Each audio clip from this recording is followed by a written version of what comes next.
This was a shocking moment caught on camera. Video obtained by our NBC affiliate KARE 11 shows David Mattori trimming a tree outside his Minneapolis home Wednesday when, according to court documents, a bullet was fired from his neighbor's upstairs window. The bullet went down through my neck and then all the way back to my spine. Mattori told NBC affiliate KARE 11 he's also recovering from broken ribs and a concussion. Adding, the last 11 months since he and his wife moved in, they've been living a nightmare next door to John Shawshak.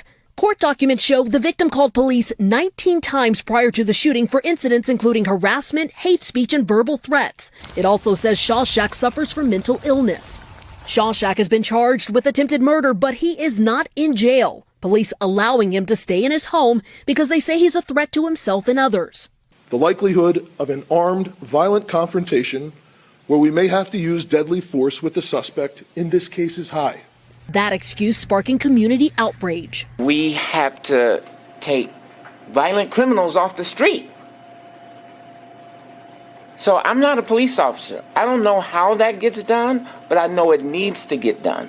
Police say Shawshak rarely leaves his home, and the department has not set an arrest date. We are not going to bust the door down, guns blazing, and get into a deadly force situation, but we will ensure the community will be safe. Mattori says he feels the Minneapolis Police Department failed to protect his family by not arresting his neighbor when they needed them most.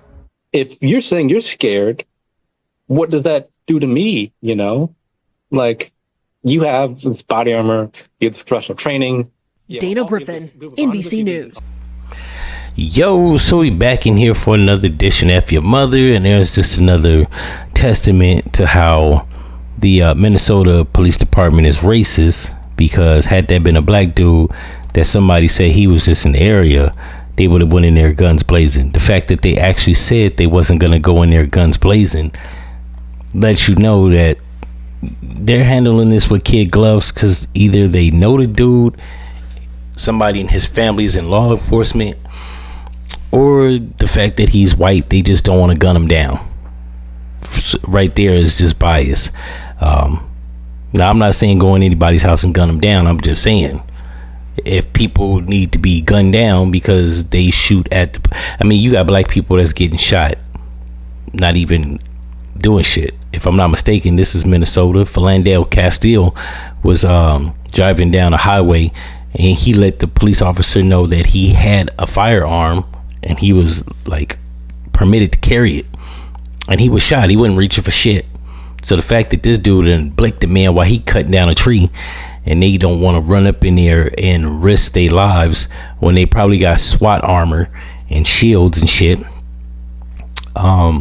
This is just a clear case of racism, and I don't care who don't like it.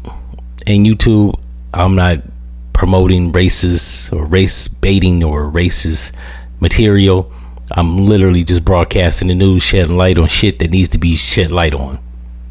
In any event, if y'all like this episode, you know what to do, and I'm out. No!